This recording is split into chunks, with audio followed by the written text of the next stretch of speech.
evidence of some of the comments indeed in part of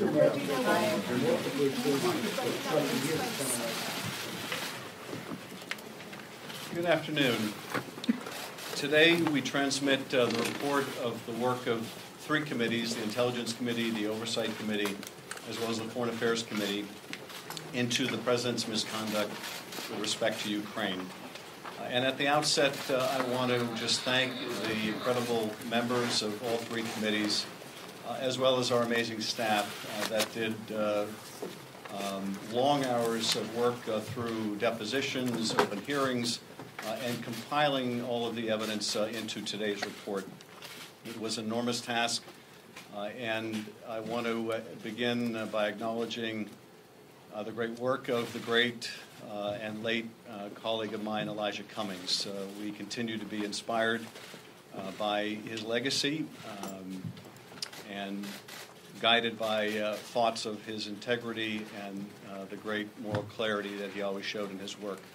I also want to thank my colleagues, Chairman Engel, Chairwoman Maloney, for their tremendous work as well. This report chronicles a scheme by the President of the United States to coerce an ally, Ukraine, that is at war with an adversary, Russia, into doing the President's political dirty work. It involves a scheme in which Donald Trump withheld official acts, a White House meeting, as well as hundreds of millions of dollars of needed military assistance in order to compel that power to deliver two investigations that he believed would assist his re-election campaign. And I want to underscore, first of all, just how important that White House meeting was to Ukraine. Ukraine has a new reformer as its president, President Zelensky. A meeting with the most important patron of Ukraine, the President of the United States, in the Oval Office carries enormous significance, both to the people of Ukraine, but as equally important to Russia, that the United States has Ukraine's back in its conflict with a nation which invaded its territory.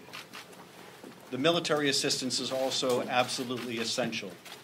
As President Zelensky goes into negotiations with Vladimir Putin, the fact that the United States is providing substantial military assistance approved on a bipartisan basis by Congress is enormously important.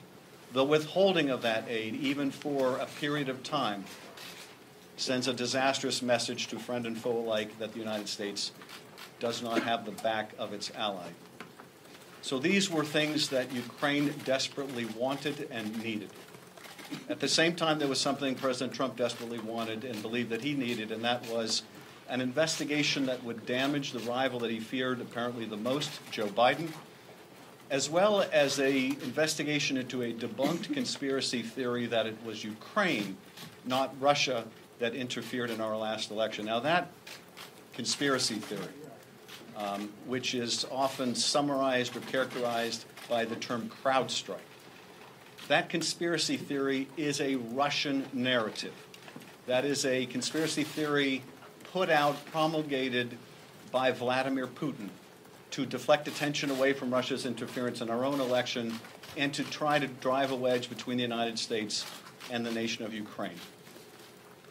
So that's what the President wanted, these two sham investigations, one into Joe Biden, also debunked and discredited that sham investigative theory, but also into this idea that Ukraine interfered in our election, not Russia.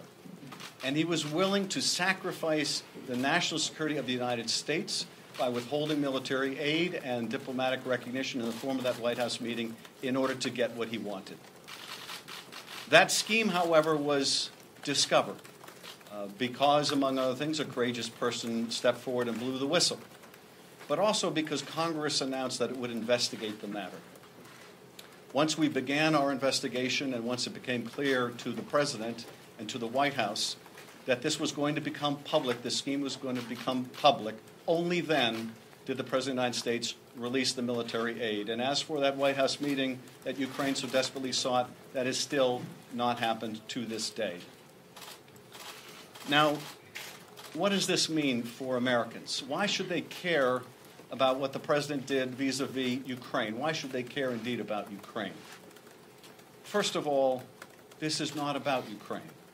This is about our democracy. This is about our national security. This is about whether the American people have a right to expect that the President of the United States is going to act in their interests, with their security in mind, and not for some illicit personal or political reason. So Americans should care deeply about whether the President of the United States is betraying their trust in him, betraying that oath that he took to the Constitution to protect our country and defend its institutions. So we should care about this. We must care about this. And if we don't care about this, we can darn well be assured the President will be back at it doing this all over again. Because, indeed, he already has. First, there was the invitation to Russia to interfere in our last election. Hey, Russia, if you're listening, hack Hillary's emails, and indeed later that day they tried to do exactly that. But then there was the use of this official power to compel another country, Ukraine, to interfere in the 2020 election. And even after our investigation began, even after the impeachment inquiry began, there was President Donald Trump out on the White House lawn, once again making it abundantly clear that he wanted Ukraine to investigate the Bidens. And what's more, he wanted other countries to interfere in our election as well, and that China should also investigate the Bidens. This is the result of a president who believes that he is beyond indictment, beyond impeachment, beyond any form of accountability, and indeed above the law. And that is a very dangerous thing for this country, to have an unethical president who believes they are above the law. The question now is, what does Congress do about this? One of the other very important elements of our report today, which goes beyond the president's misconduct with Ukraine, goes to the president's obstruction of the Congress, of a co-equal branch of government. And I want to underscore also the seriousness of this misconduct, because the president informed every department for which we sought records, the State Department, the Office of Management Budget, which has the records about the withholding of the aid, the Defense Department, his own White House personnel, to refuse to turn over a single document in answer to congressional subpoenas. The president instructed witnesses not to appear.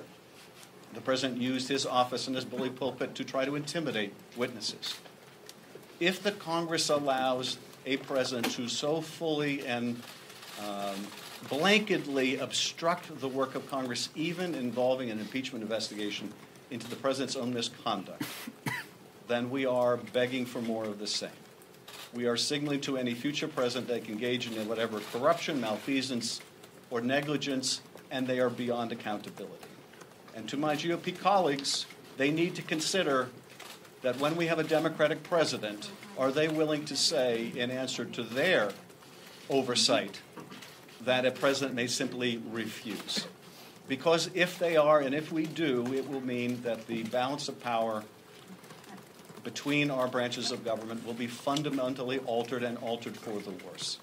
It will mean that future corruption, malfeasance, and incompetence will be far more likely than it is today. The facts here are really not seriously contested. Indeed, the testimony of the witnesses was remarkably consistent. And you might be forgiven, having watched the hearings and watched the reaction of the members of the two parties to the testimony of these witnesses, if you thought that there were two different hearings going on at the same time. This points out another danger that the Founding Fathers were all too aware of, and that is the danger of excessive factionalism. That is, that a political party may become so wedded to a president of their own party that they're unwilling to do their constitutional duty. But I firmly believe that if one party relinquishes its responsibility to the Constitution and to their oath, it does not relieve us of our obligation to the same. And I hope that every member of the House and the Senate, whether these proceedings go forward in the House or they don't, will keep in mind their duty is to the Constitution, not to the person of the President. That ought to be our guiding principle. Finally, I think what's presented to us here is really so aptly summed up in what the President's own Chief of Staff had to say when he informed the country that, yes, indeed, they had withheld military aid to get this political investigation. He told us to get over it. To get over it. That is what the President does. We should just get over it. This is essentially what he was saying. That we need to just get used to the idea of a corrupt president and get over it. And so we will have to decide, given that the evidence of this misconduct is so clear and uncontested, are we prepared to just get over it? Are we prepared to say that henceforth we must expect from this president and those who follow that there will be a certain amount of corruption in which the national security of the country will be compromised, in which the oath of the office will mean that much less, in which the belief in the rule of law in the United States will be that much less? Is that what we're simply to get over or get used to? Well, I, for one, don't think we should get over this. I don't think we should get used to this. I don't think that's what the founders of this country had in mind. Indeed, I think that when they prescribed a remedy, this kind of conduct by a president of the United States putting his own personal political interests above the interest of the American people was exactly why they prescribed a remedy as extraordinary as the remedy of impeachment. And so we have a very difficult decision ahead of us to make. And I have every confidence that the Judiciary Committee, in consultation with the entire caucus and our leadership, will not only receive this report, as well as the reports of others, and make a proper determination about whether articles of impeachment are warranted. With that, I'm happy to respond to questions. When did you obtain the cell phone records that are in this report, and what did they tell you that you didn't learn otherwise from the witnesses you interviewed? Yeah. Well, I can't go into specifics of dates in which we obtain certain evidence, or indeed whether we obtain communications from one or multiple parties. But certainly the phone records show that there was considerable coordination among the parties, including the White House. Coordination in the smear campaign against Ambassador Yovanovitch, which cleared the way for the three amigos to take over a significant part of Ukraine policy. Coordination in the execution of that policy, and that this was indeed a continuum that began even prior to the recall of the ambassador. Now, Garen, your question gets to a very important point, which is there is more investigative work to be done. One of the issues that we are looking into is, did this scheme begin far earlier than we first understood? Was this scheme, in fact, put in place to try to pressure the last president of Ukraine, Poroshenko, and his corrupt prosecutor general, Lutsenko, into conducting these same investigations? And was that plan put into turmoil and chaos when this new reformer, Zelensky, surged in the polling and ultimately won that presidency? That is something we continue to investigate. And that is something that these phone records also shed light on. But even as we believe that we cannot wait because the president's efforts to secure intervention in the next election persist, we continue our investigation, and we will.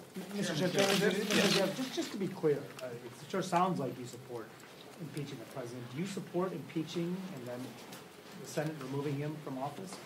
I'm going to reserve any kind of a public judgment on that until I have a chance to consult with my colleagues, with our leadership, and I think this really needs to be a decision that we all make as a body. So I'm going to continue to reserve judgment, but as you can tell, I am gravely concerned that if we merely accept this, that we invite not only further corruption of our elections by this president, but we also invite it of the next president. So I am keenly aware of the significance of the precedent we set in whatever direction we move. And I'm also very strongly guided by the fact that one of the seminal moments in this scheme took place the day after Bob Mueller testified. The day after Donald Trump thought that the last investigation was over, he began the next significant step in a new course of misconduct. Yes. Given that you said there's more investigating to be done, do you feel like presenting the strongest possible case here that you're providing to the Judiciary Committee, or would the case be stronger if you had more time to do this extra investigation?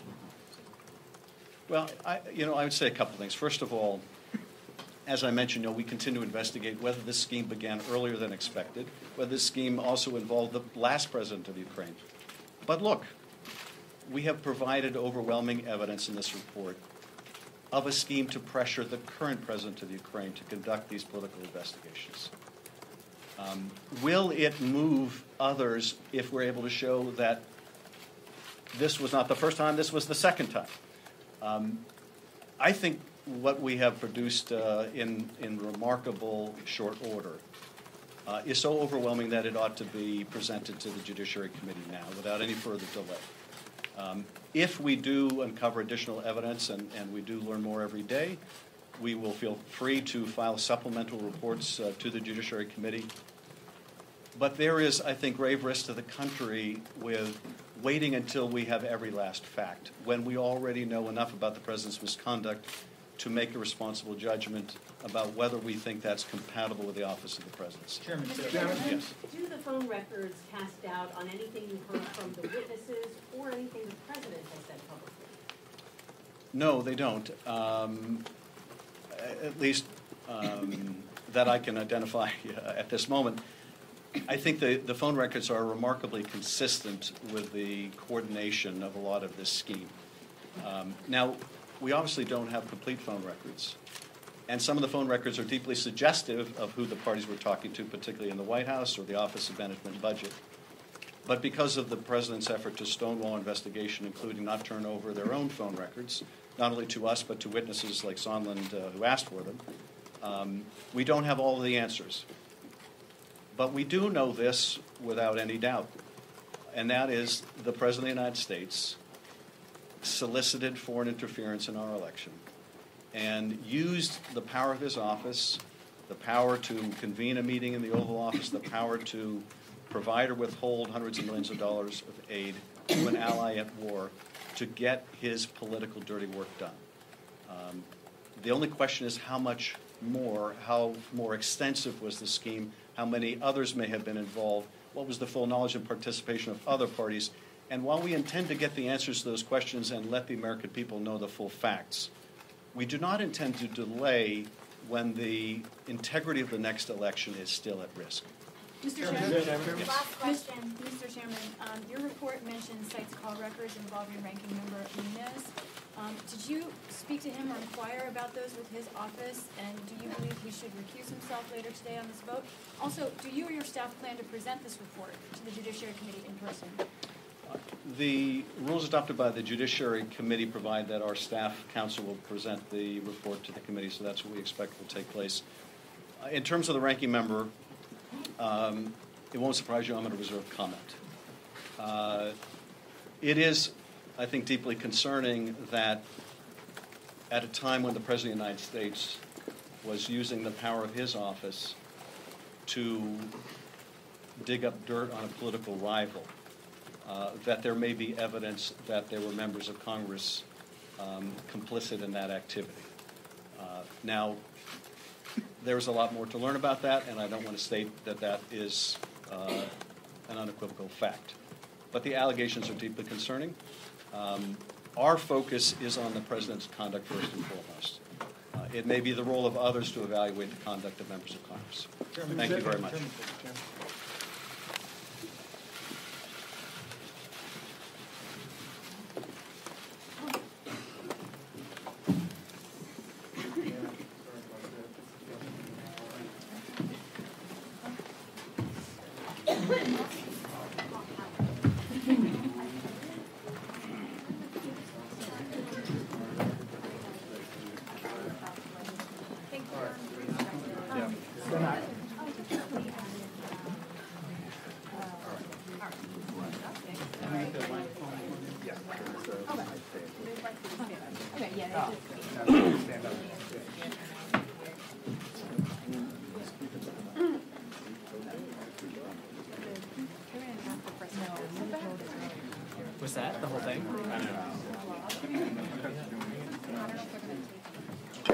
Good, all right. Charles, See you later. All right. Thank you.